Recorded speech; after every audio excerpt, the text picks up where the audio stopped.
My name is Paul Ensign. I'm 67 years of age, and the reason I mention that is because I spent most of my adult life very seriously mentally ill. Uh, I hospitalized many, many times, and both up in New York City and down here in Florida, I ended up on the street. And I spent a lot of time as a deranged derelict, wandering the streets, eating out of garbage cans, and I was disowned by my family. I had a beautiful wife and son, never saw them again. And my life essentially has been a downward spiral of several psychotic episodes, very much put together by severe substance abuse. I had a very 42 years of alcoholism and drug abuse, several psychotic episodes, ended up on the streets, ended up locked up in a lot of different mental hospitals, both in New York and down here in Florida. And I actually did not bottom out until almost 10 years ago. I was 57 years of age. I had been arrested for a very serious charge by the Lauderhill police, and I was up in Florida State Hospital in Chattahoochee because I was found incompetent due to my, once again, a psychosis. And I was up there about 3 months, and they told me my brother had called, my kid brother who lives down here in Florida. And he, when he called, I snapped out of it, just suddenly regained my senses, and that was almost 10 years ago. And since then, I've been in my right mind. I still have my moments. I still am and always will be mentally ill. It's not something that you really just drop off completely when you've been psychotic over and over again. And I think a lot of people have, I would have to say most people, normal functioning people, really don't have much of an idea at all what it is to be seriously mentally ill. Hearing voices, seeing things that aren't there, delusions, paranoia, panic attacks, anxiety, and major depression, because your life goes downhill, and with each passing year and each continuation of your mental illness and your substance abuse, you finally understand, you give up hope. You realize that you're going nowhere, so I just lost myself in the drugs and alcohol and went nowhere. A very big problem for me has been my interaction with the criminal justice system. And that causes me a problem right up to the moment, because I'm up for a good job with the Mental Health Association, but the Department of Children and Families has to make a determination, which they're starting to do now, as to whether or not I'm fit to work for the organization and work with what's considered to be a vulnerable population. Up in New York, I got framed by the police. I was psychotic. I was living at a location. They had previously tried to pin a murder on me at a previous location, and they didn't like my attitude, which was that I hadn't done it. I knew they had absolutely nothing, but they harassed me for a prolonged period of time. I moved to another location. I came back from overseas, and I was once again using a lot of drugs and drinking heavily, and I should have been removed from that location and hospitalized involuntarily for treatment. Instead, they framed me on 3 breaking and entering charges. I went to Rikers Island, and while I was in Rikers Island, I was nearly gang raped. I was very badly beaten and was pulled out of it at the last second. Rape murders at Rikers Island are not unknown.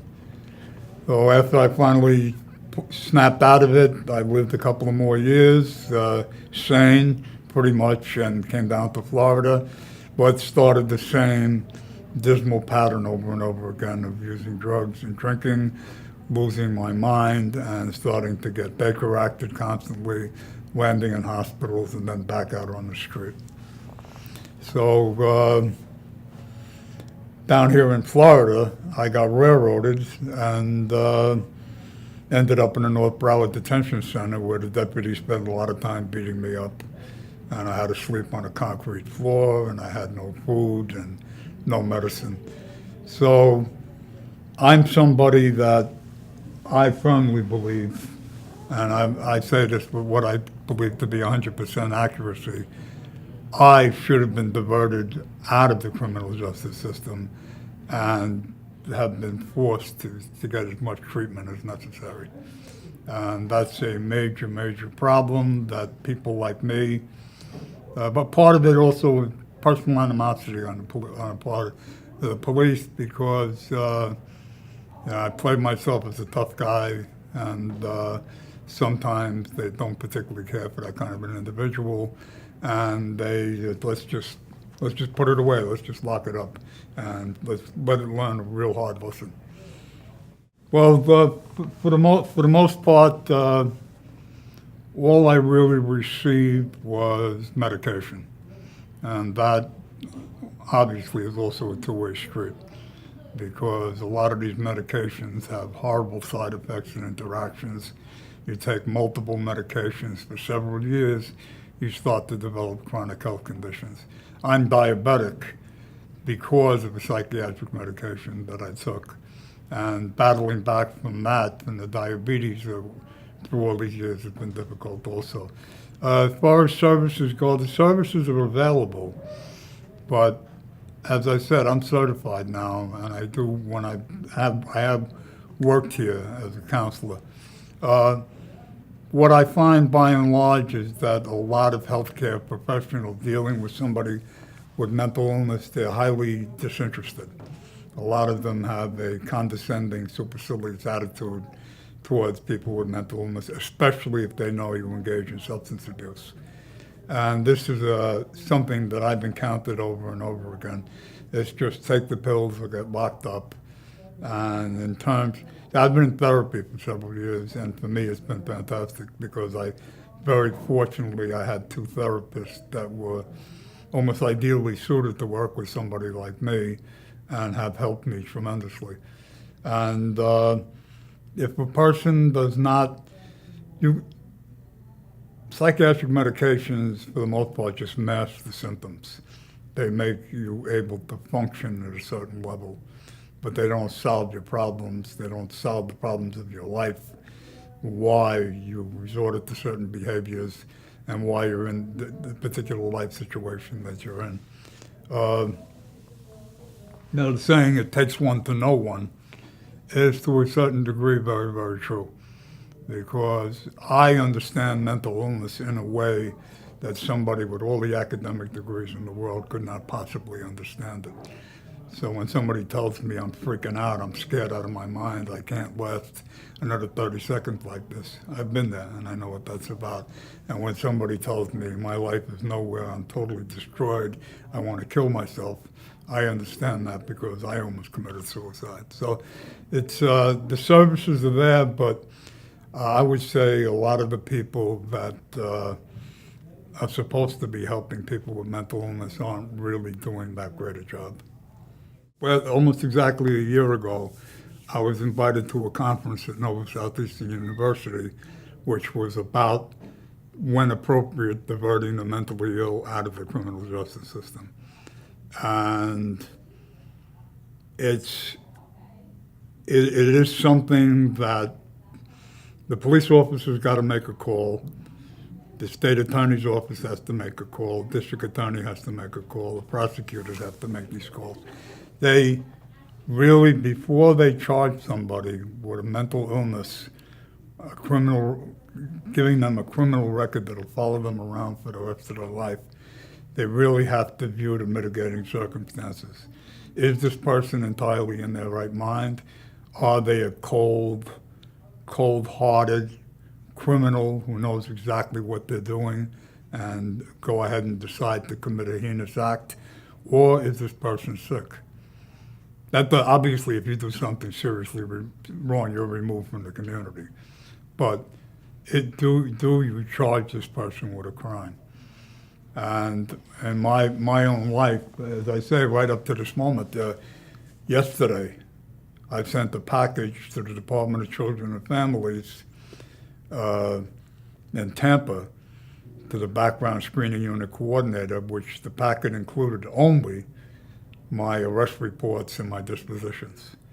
And then now I'm almost praying that when she examines that, and my last arrest was more than 9 years ago, when she examines that, she'll want more personal information on me. I have letters of recommendation waiting and all of that.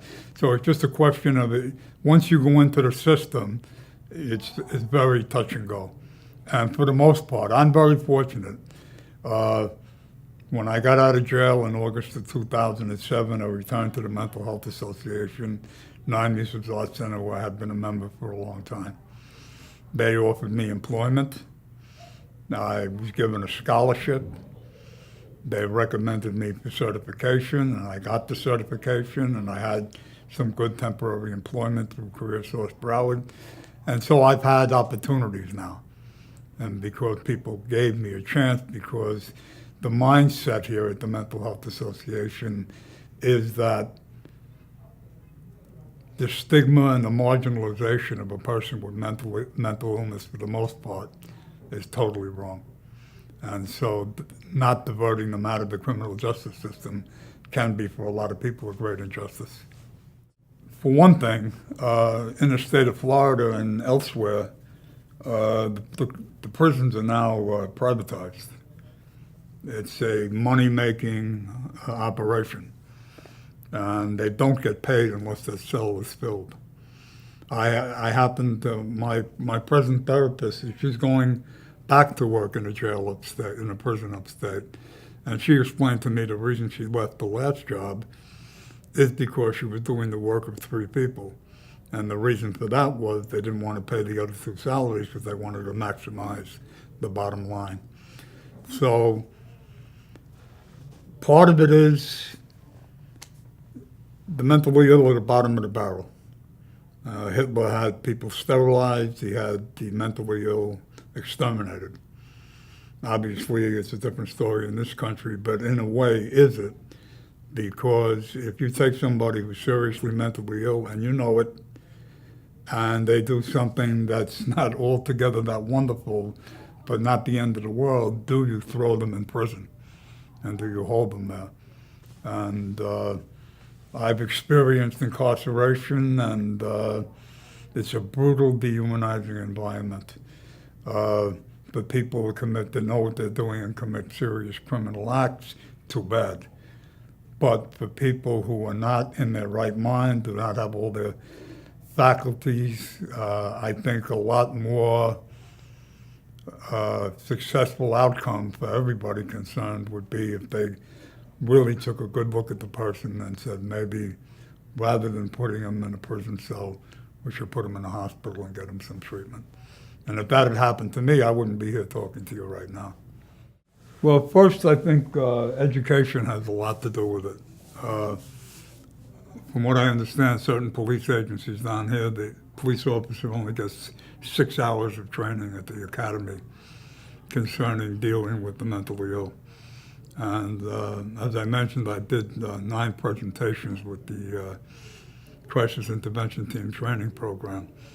And afterwards, police officers would come up and shake my hand and thank me and say, you know, you made a lot of good points. I understand certain things in a somewhat different way now. And it's a proven fact that someone like me, schizophrenic, with major depression, they very rarely commit crimes. They withdraw totally. They're totally nonviolent and practically terrified, I can tell you that, terrified of interaction with just about anybody. And I was always terrified of the police. To this day, when I look in the rearview mirror and I see the lights, I still get a jolt. You know, so it's not a pretty picture. And drugs play into it in a big way also. You know, are you going to jail somebody for small-time possession of? They just changed that in Broward County. If you're caught with a small amount of cannabis, you're issued a ticket rather than being arrested. And I think that's a good step in the right direction. Obviously, if you're a crack dealer, that's a different story. If you're out to destroy lives to make yourself a lot of money, you belong in prison. If you're just a small-time user that lost in space, maybe you should just be forced to try to get some treatment for your addiction. Down in Dade County, they have all kinds of horrible situations they've been trying to cover up about inmates being killed, and I have personally caught a small taste of that, what that amounts to, that kind of violence. But very unfortunately, there's that saying, power corrupts and absolute power corrupts absolutely. And when people are in a position of authority, and jail guards, when they've got you locked up, they can do pretty much what they want. If there's no cameras, they can do pretty much what they want. And human nature being what it is, some people do gravitate towards certain type of employment for those kind of reasons. It's definitely gotten worse. There used to be over 100,000 psychiatric, I think it was about 10 or 15 years ago, there were over 100,000 psychiatric beds in this country. There are now less than 10,000. And so where do these people go? I end up on the street, which is where I ended up. And I'll say this, obviously you have totally deranged psychotic individuals committing these crimes, these mass shootings all the time. The society, we really have to make a choice. Are we going to spend the time, effort, and money to try to catch some of these people before they reach that point? Or are we just going to throw people in prison, and when people get out, or the ones that we don't catch, to screen them and get some kind of treatment for them, we're going to get more and more mindless violence. That's what I feel. Mm-hmm. It's a very difficult thing because we're in the 21st century. We're highly technologically advanced. It's all about control. It's all about order, and especially with all the terrorism. We're very, very, very concerned with having a handle on everything. And we don't like to see mental illness because that's a person that doesn't act rationally. That's someone that is off the radar. We don't know what they're going to do. And I think also that people are afraid of mental illness. And also, when I was on the street with the beard and the hair and the clothes, and obviously it wasn't a pretty picture.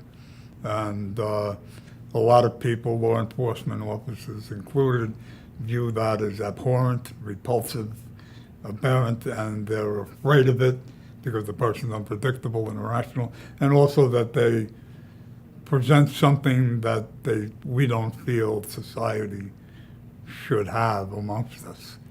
And